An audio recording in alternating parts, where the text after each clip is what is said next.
নমস্কার বন্ধুরা, আমি বৃষ্টি। গল্প বৃষ্টির আড্ডার একটি নতুন অডিও স্টোরিতে আবারও সকলকে স্বাগত জানাচ্ছি। আশা করছি তোমরা সকলে খুব ভালো আছো। তোমাদের ভালোবাসায় এবং আশীর্বাদে আমরাও বিন্দাস রয়েছি। আজকে নিয়ে চলে এসেছি পুরনো গল্পের নতুন পর্ব। বেশ কয়েকদিন ধরেই তোমরা এই গল্পটা কিন্তু শুনে আসছো। আশা করছি পুরনো পর্বগুলো খুব ভালো লেগেছে। ভালো লাগলে নিশ্চয়ই তোমরা লাইক করেছো। তো চটপট চলো আজকে নতুন পর্বটা তোমাদের সাথে শেয়ার করে নিই। গল্পের নাম হলো সোনার গোপাল, পর্ব 7। গদাই ছেলেটি বেশ করিতকর্মা। এরকম হেল্পফুল ছেলে কমই দেখা যায়। ওই তো চটপট রানাকে নিয়ে রেডি হয়ে আমাদের ডাকলো। তারপর সন্ধ্যে 7টা নাগাদ আমরা 4 জন রওনা দিলাম। বুঝতে পারছিলাম গদাই বেশ একটা অ্যাডভেঞ্চারের গন্ধ পেয়েছে। প্রায় 1 ঘন্টা হয়ে গেল আমরা হাইওয়ে ধরে যেন উড়ে চলেছি। উল্টো দিক থেকে মাঝে মধ্যে 2-1টা গাড়ি হুশ হাস করে ছুটে যাচ্ছিল। বাইকের পেছনে বসে আমি এক মনে চিন্তা করছিলাম। হঠাৎ রানার চিৎকারে আমার চিন্তা জাল ছিন্ন হলো। সামনে থেকে ডান দিকে যেতে হবে, তাই না কাকা? এটা না, পরের গলিটা, শ্বশুরমশাইও চেঁচিয়ে উত্তর দিলেন। ও ঠিক আছে। রানা বাইকের গতি কমালো। নির্দিষ্ট গলিতে একে একে ঢুকলাম। আগে গদাইরা, পেছনে আমরা। এখন যাচ্ছি মাটির সরু রাস্তা ধরে। রাস্তার পাশে গুটি কয়েক বাঁশের ডগায় কম পাওয়ারের বাল্ব জ্বলছে। আশেপাশে বাড়িঘর খুবই কম, গাছপালা বেশি। বুঝলাম একটা প্রত্যন্ত গ্রাম এলাকায় প্রবেশ করেছি। জিজ্ঞেস করলাম, এই জায়গাটার নাম কি? এটা এটা বামনহাটার মধ্যে পড়ে, আমার শ্বশুরমশাই জবাব দিলেন। বামনহাটা জায়গাটার নাম শুনেছি, এলাম এই প্রথম। কিছুটা যাওয়ার পর একটা বাড়ির সামনে বাইক থামালেন শ্বশুরমশাই। অন্ধকারে কিছুই ভালো করে নজরে আসছিল না। আমাদের আওয়াজ পেয়ে বোধহয় জ্বলন্ত টর্চ হাতে ঘরের দরজা খুলে একজন বেরিয়ে এলেন। আমরা বাইক থেকে নেমে ধীরে ধীরে বাড়ির উঠোনে প্রবেশ করলাম। আসেন আসেন, টর্চ নির্দেশ করে ভদ্রলোক আমাদের ঘরের ভেতরে যেতে অভ্যর্থনা করলেন। সন্ধ্যার আগে শ্বশুরমশাই তাকে ফোন করে জানিয়ে দিয়েছিলেন যে আমরা আসছি। কিসের জন্য সেসব কিছু বলেননি, কাউকে কিছু জানাতেও বারণ করে দিয়েছিলেন। বাঁশের দরমা দিয়া ঘেরা ঘর, ওপরে টালির চালা। আমাদের একেবারে ভেতরের ঘরে নিয়ে ভদ্রলোক কটা ফাইবারের চেয়ার এগিয়ে দিলেন। এবার লোকটাকে ভালো করে লক্ষ্য করলাম। ইনি সেই দাঁত উঁচু টেরা লোক, অর্থাৎ যাত্রার পরিচালক বা প্রধান। ফ্যানের সুইচটা অন করে দিয়ে উনি বললেন, বসেন, আপনাদের জন্যই অপেক্ষা করিতেছি। দাঁড়ান, একটু চা করতে বলি। শ্বশুরমশাই তাড়াতাড়ি বলে উঠলেন, ওসব দরকার নেই, আপনি বসুন হরিবাবু, কথা আছে। কথা না থাকলে কি এত দূর ঠেঙিয়ে এই সময় আসছেন? বলেন, আপনার ফোন পাওয়ার পর থেকে তো খুব টেনশনে আছি। শ্বশুরমশাই আমার দিকে তাকে ইশারা করলেন। আমি গলা খাঁকারি দিয়ে বললাম, টেনশনের কিছু নেই। আপনি তো জানেন সকালে একটা ঘটনা ঘটে গেছে, সেই বিষয়ে আপনাদের একটু সহায়তা প্রয়োজন। বলেন, কি করতে পারি?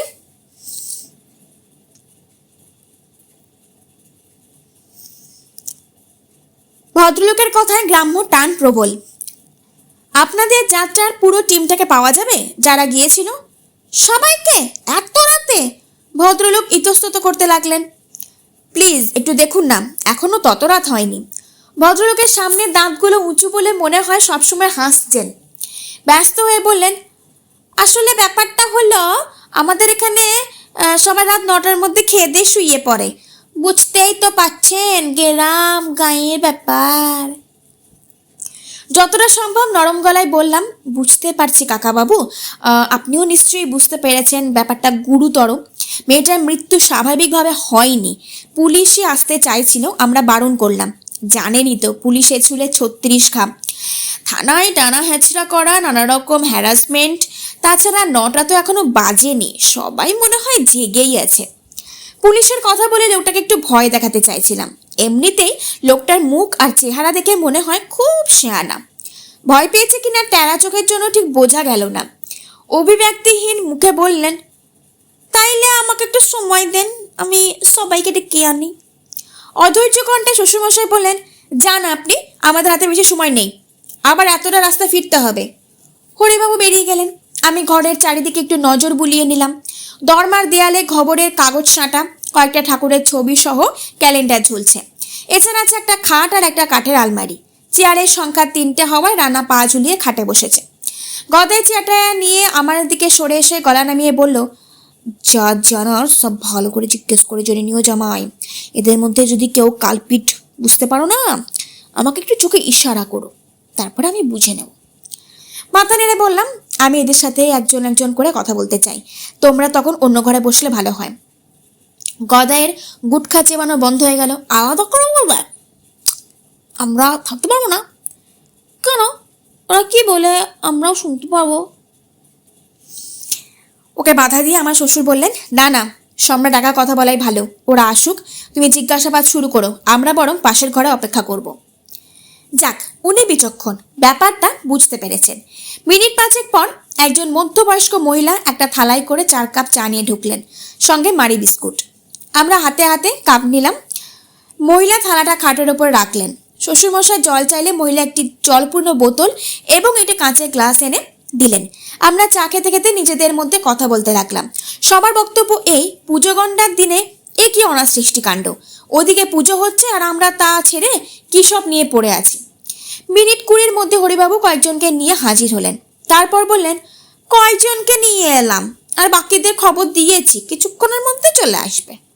শুনুন, আপনারা সবাই পাশের ঘরে অপেক্ষা করুন, আমি এক এক করে এ ঘরে ডেকে এক কথা বলবো, কিছুটা সময় লাগবে, তার মধ্যে বাকিরা নিশ্চয়ই চলে আসবে। হ্যাঁ হ্যাঁ, আমি ভালো করে বুঝিয়ে এসেছি। মোট কজন যাত্রাতে গিয়েছিলেন আপনারা? বাজনদার আর আমায় মিলে মোট 15 জন। আচ্ছা, আপনারা চাটা খেয়েছেন?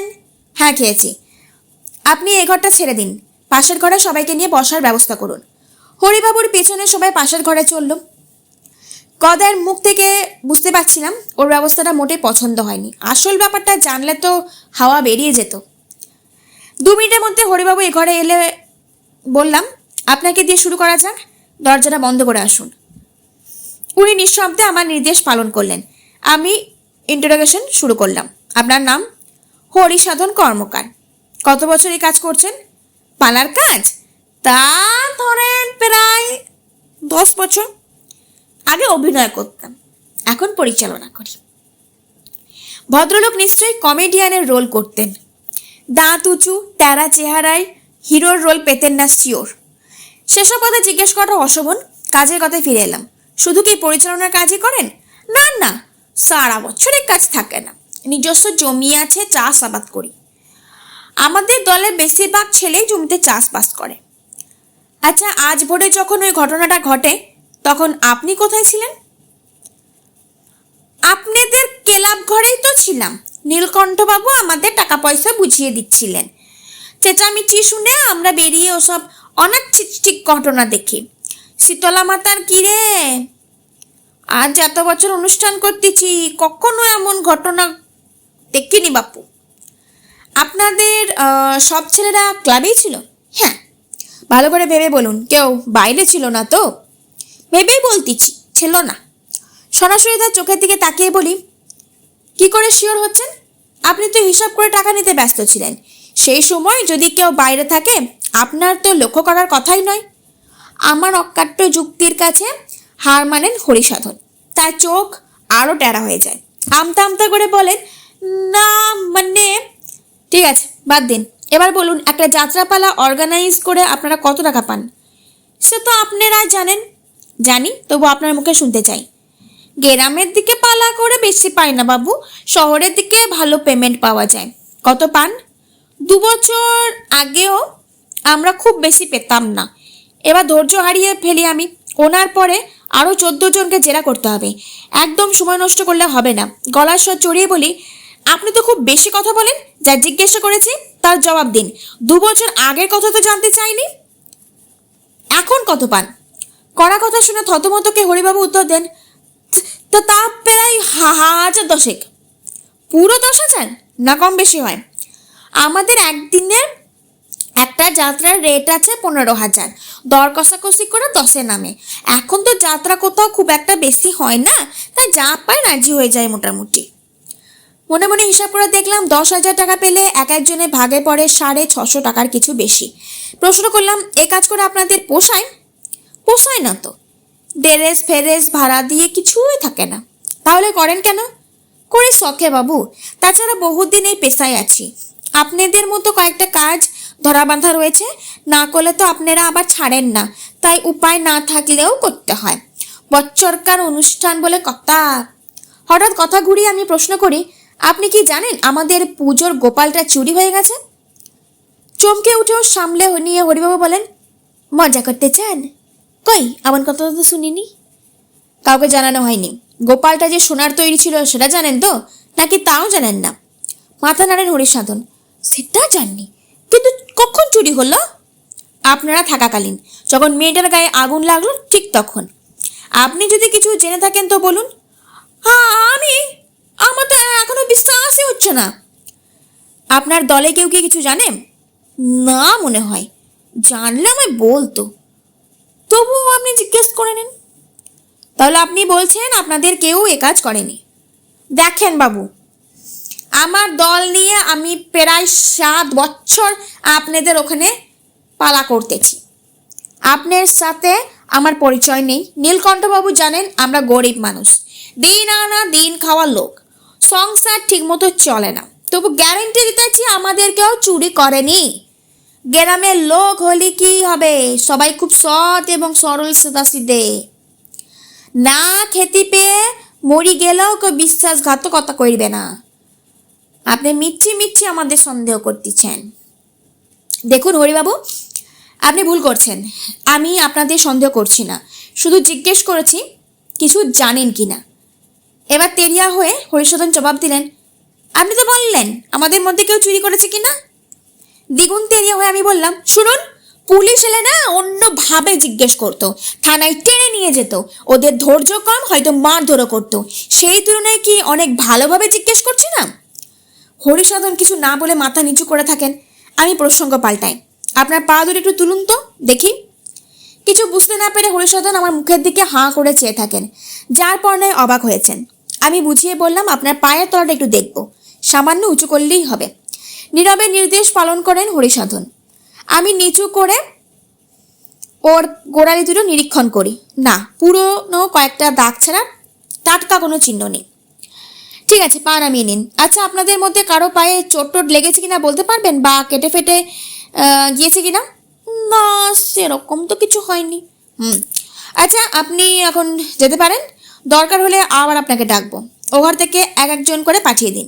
আর হ্যাঁ, চুরির ব্যাপারটা আপাতত কাউকে জানাবেন না, কেমন? হরিসাধন মাথা নেড়ে উঠে দাঁড়ালেন, তারপর ধীরে ধীরে দরজা খুলে বেরিয়ে গেলেন। ধমক খেয়ে চুপচাপ হয়ে গেছে বেচারা। ঠিকই আছে, বড্ড বেশি কথা বলে লোকটা, বিরক্তিকর।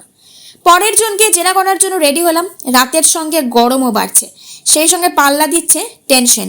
তাড়াতাড়ি কাজ সারতে হবে।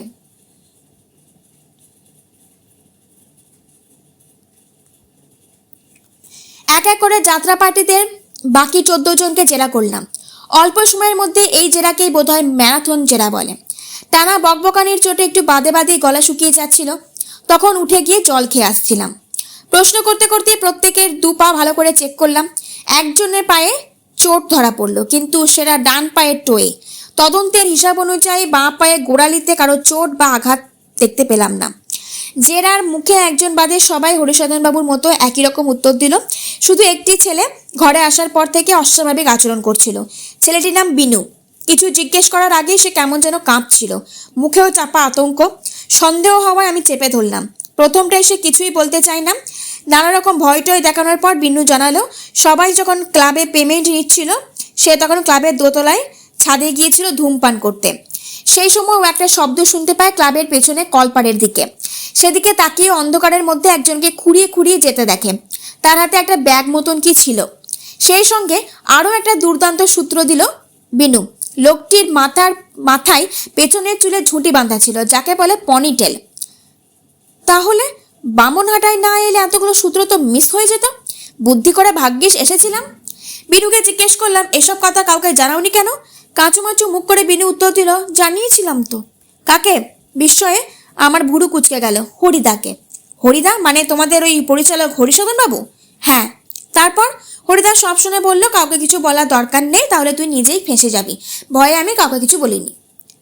আচ্ছা, তুমি লোকটার মুখ দেখতে পেয়েছিলে? না, অত উঁচু থেকে স্পষ্ট করে কিছু দেখা যাচ্ছিল না। তাছাড়া ওদিকটায় খুব অন্ধকার ছিল। লোকটার পরনে কি ছিল সেটা বলতে পারবে? অন্ধকারে যতদূর মনে হলো পাঞ্জাবি পরেছিল। লোকটা কোন দিকে গেল? লোকটা খুঁড়িয়ে খুঁড়িয়ে সোজা গিয়ে বাঁ দিকে একটা পাঁচিল টপকে গেল। আর ঠিক তখনই নিজের চেঁচামেচি শুনে আমি দৌড়ে নেমে এলাম। হরিদাকে ছাদ থেকে দেখার ব্যাপারটা কখন বললে তুমি? নিচে এসে আগুন লাগার ঘটনা দেখে আমি খুব ভয় পেয়ে গেছিলাম। তখনই বলা উচিত মনে করে হরিদাকে এক সাইডে নিয়ে গিয়ে বললাম। হরিদা আমাকে একদম চুপ করে থাকতে বলল। আমার মাথা কাজ করছিল না বাবু, বিশ্বাস করুন। আচ্ছা বিনু, তোমাদের মধ্যে কে কে স্পোর্টস শ্যু পরে গিয়েছিল বলতে পারবে? সেটা আবার কি জিনিস বলে বিনু অবাক হয়ে তাকিয়ে রইল। বুঝতে পারলাম আদার ব্যাপারীকে জাহাজে কথা জিজ্ঞেস করে ফেলেছি। সংশোধন করে বললাম, ওই যে পা ঢাকা সাদা রঙের খেলার জুতোগুলো হয় না? কি যে বলেন বাবু, আমরা হাওয়াই চপ্পল পরা মানুষ, খুব বেশি হলে চামড়ার চটি। বুঝেছি, তুমি এখন যাও। তবে শোনো, ভবিষ্যতে তোমাকে সাক্ষী হিসেবে দরকার হতে পারে, তখন যেন এসব আবার গোপন করো না। বিনু ভীত কণ্ঠে বলল, আমি ফেসে যাব না তো বাবু? বাড়িতে আমার বয়স্ক মা বাবা আর একটা ছোট বোন আছে, আমার কিছু হয়ে গেলে। প্রায় কাঁদো কাঁদো অবস্থা বিনুর। অভয় দিয়ে বললাম, কিচ্ছু হবে না, আমি আছি তো, নিজেকে সামলাও। আর হ্যাঁ, এ সম্পর্কে এখন আর কাউকে কিছু বলা দরকার নেই। বিনু চলে গেল। সবাইকে জিজ্ঞাসাবাদ শেষ হয়ে গেল। হরিসাধন বাবুকে ফের ডেকে পাঠালাম। ওনাকে বুঝিয়ে দিলাম বেশি শেয়ারাগিরি ভালো নয়। বিনুর ব্যাপারটা চেপে গিয়ে মোটেই ভালো কাজ করেননি। হরিসাধন বাবু মাথা নিচু করে ক্ষমা চেয়ে বলেন, আমার কিন্তু কোনো খারাপ উদ্দেশ্য ছিল না, ছেলেটা যাতে না ফেঁসে যায় তাই মুখ খুলতে বারণ করেছিলাম। তাহলে দরকার হলে সাক্ষী দেবেন তো? নিশ্চয়, আর গোপন করব না, প্রয়োজন হলে বলবেন বাবু। এরপর হরিসাধনকে ক্ষমা না করার কোনো কারণ থাকতে পারে না। আমাদের এখানকার কাজ শেষ, রাত প্রায় 11টা বাজে। বিনুদের কাছে গভীর রাত। আমরা বিদায় নিলাম, ওরা হাঁপ ছেড়ে বাঁচল। হরিবাবু সৌজন্যতা করে রাতে খেয়ে যেতে বললেন। আমরা কথা দিলাম সব ঝামেলা মিটে গেলে একবার দিনের বেলা এসে গ্রাম ঘুরে দেখব, ওই দিন খাওয়া দাওয়া করব। নতুন পাওয়া সূত্রগুলো নিয়ে চিন্তা করতে করতে মাঝরাতে বাড়ি ফিরলাম। কিন্তু একটা মুশকিল হয়ে গেছে, গদাইরা মূর্তি চুরির ব্যাপারটা জেনে ফেলেছে। বারণ করা সত্ত্বেও বিনুরা বাইরের ঘরে বসে মূর্তির কথা আলোচনা করছিল। তখনই শুনে ফেলে ওরা। শুনে তো ওরা ভীষণ উত্তেজিত হয়ে পড়ে। এত বছর পুজো হচ্ছে, এমন সৃষ্টি ছাড়া ঘটনা ওদের লাইফেই প্রথম। ফেরার সময় শ্বশুরমশাই ওদের অনুরোধ করলেন আপাতত ব্যাপারটা গোপন রাখার জন্য। ওরা যখন শুনলো আমি মূর্তিটা উদ্ধারের জন্য খুব চেষ্টা করছি, আমার রিকোয়েস্ট করলো পুজো শেষ হওয়ার আগে যেন মূর্তিটা উদ্ধার করে দিই। কেন জানি না, ওদের দৃঢ় বিশ্বাস আমিই পারবো। আমি ওদের ধৈর্য ধরতে বললাম।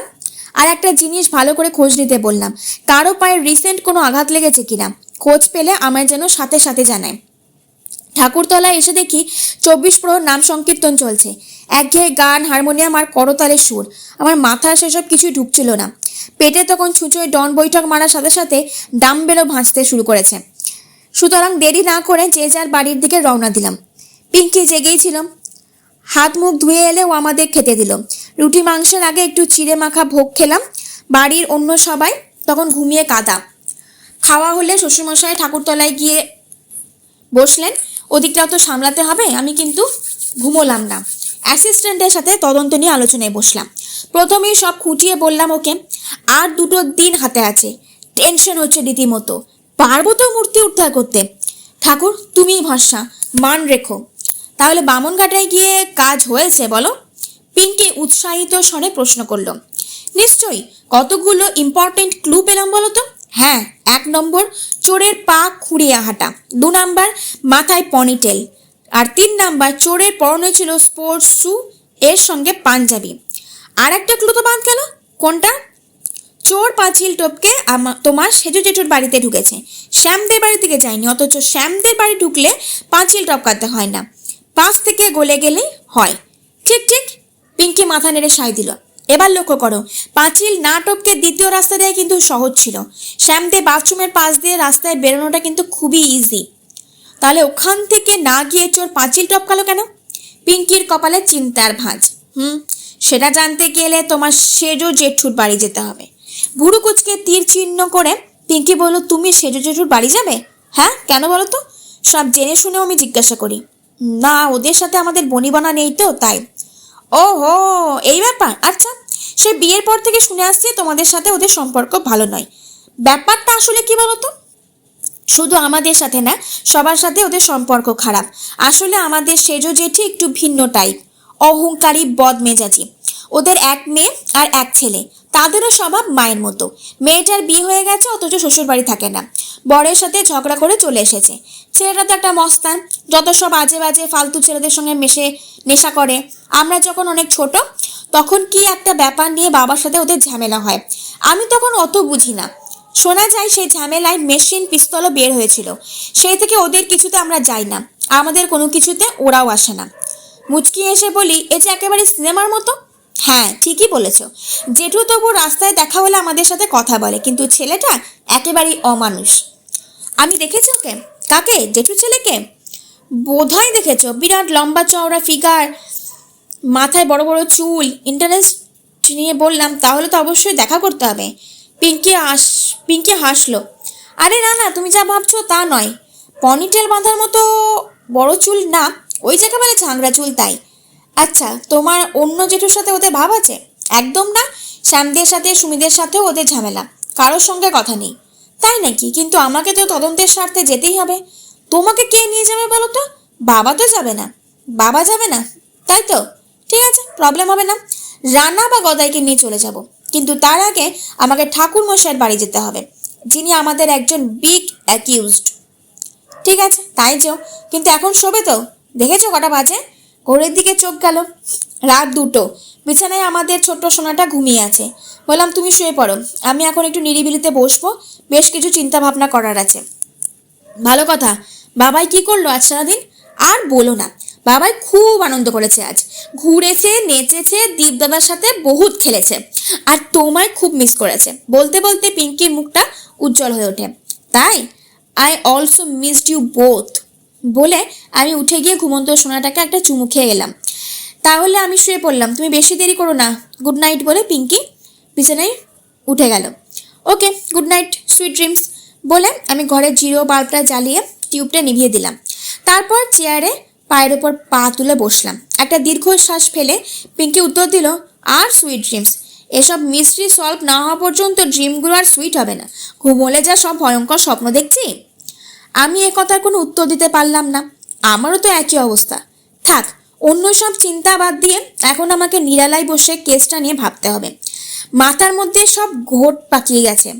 ঘটনাগুলো পরপর সাজিয়ে একটা সিদ্ধান্তে আসতে চাই, সেটা একা বসে না ভাবলে হবে না। রোজই তো ঘুমোই, একদিন না ঘুমোলে এমন কিছু মহাভারত অশুদ্ধ হবে না। দরজা বন্ধ করার পর ঘরের ভেতরটা এখন নীরব, নিস্তব্ধ। শুধু ঠাকুরতলা থেকে কীর্তনের হালকা সুর ভেসে আসছে। মাথার উপর ফ্যান চললেও গরম লাগছিল বেশ। চোখ বুজে আমি ভাবতে শুরু করলাম। এই মুহূর্তে আমি ফেলুদা বা ব্যোমকেশের তুলনায় কোনো অংশে কম নয়। ব্যাস, আজকের এই গল্পটা শেষ হয়ে গেল। একটু বড় তো আশা করছি এই গল্পটা তোমাদের খুব ভালো লাগবে। ভালো লাগলে অবশ্যই লাইক, কমেন্ট, শেয়ার এবং সাবস্ক্রাইব করো। তোমরা বুঝতে পারছো যে আমি একটা মানুষ হয়ে কত রকমভাবে কথাগুলো বলার চেষ্টা করছি শুধুমাত্র তোমাদের জন্য, যাতে তোমাদের মন ভরে, তোমাদের ভালো লাগে। সেই জন্য আমি বিভিন্ন গলা করছি এবং এক একটা ভাষা ব্যবহার করছি, যেরকম গ্রামের ভাষা, শহরের ভাষা, রাগী গলা, মিষ্টি গলা, এই ধরনের ভাষা ব্যবহার করছি, বা এই ধরনের জিনিসগুলো আমি করে যাচ্ছি কন্টিনিউয়াসলি। এক টানা পুরো গল্পটা আমি তোমাদের জন্য, শুধুমাত্র তোমাদের জন্য পাঠ করেছি, কোনো রকম ব্রেক নিইনি। তাহলে বুঝতে পারছো আমার কতটা কষ্ট হয়, আমার শ্বাসের প্রবলেম হয়, আমার গলা শুকিয়ে যায়। বাট আমার মনে হয় যে আমার এই মিষ্টি মিষ্টি বন্ধুরা যখন লাইক করে, কেউ কেউ কমেন্ট করে, সাবস্ক্রাইব করে, ভিউজ যখন আমি দেখি আমার অনেক বন্ধুরা দেখছে বা শুনছে আমার ভ্লগ বা অডিও স্টোরি, তখন আমার আরও উৎসাহ হয় যে আমি আমার বন্ধুদের জন্য আরও ভালো ভালো গল্প নিয়ে আসবো, আরও সুন্দর করে পাঠ করার চেষ্টা করব এবং আরও ভালো ভালো মিনি ভ্লগ, লং ভ্লগ নিয়ে আসবো। তোমরাই হচ্ছে আমার সাপোর্ট সিস্টেম, তোমরাই আমাকে সাপোর্ট করো, তোমরাই আমাকে ভালোবাসা এবং আশীর্বাদ যেমনভাবে দিচ্ছ আরও আরও অনেক বেশি বেশি দিতে থাকো। এইভাবে আমি তোমাদেরকে যেন আরও অনেক গল্প শোনাতে পারি, মিনি ভ্লগ এবং লং ভ্লগ দেখাতে পারি। তো বাই বন্ধুরা, আজকের মতো বিদায় নিচ্ছি। আর হ্যাঁ, বৃষ্টির খুশি পিটারা নামে একটা ফেসবুকের আইডি ওপেন করেছি, তো প্লিজ ফলো করো, ওখানেও কিন্তু মজাদার মিনি ভ্লগ আসছে কন্টিনিউ। বাই এভরিওয়ান, ভালো থেকো তোমরা, আর এইভাবে ভালোবাসা আর আশীর্বাদ দিয়ে যাও আমায়। বাই।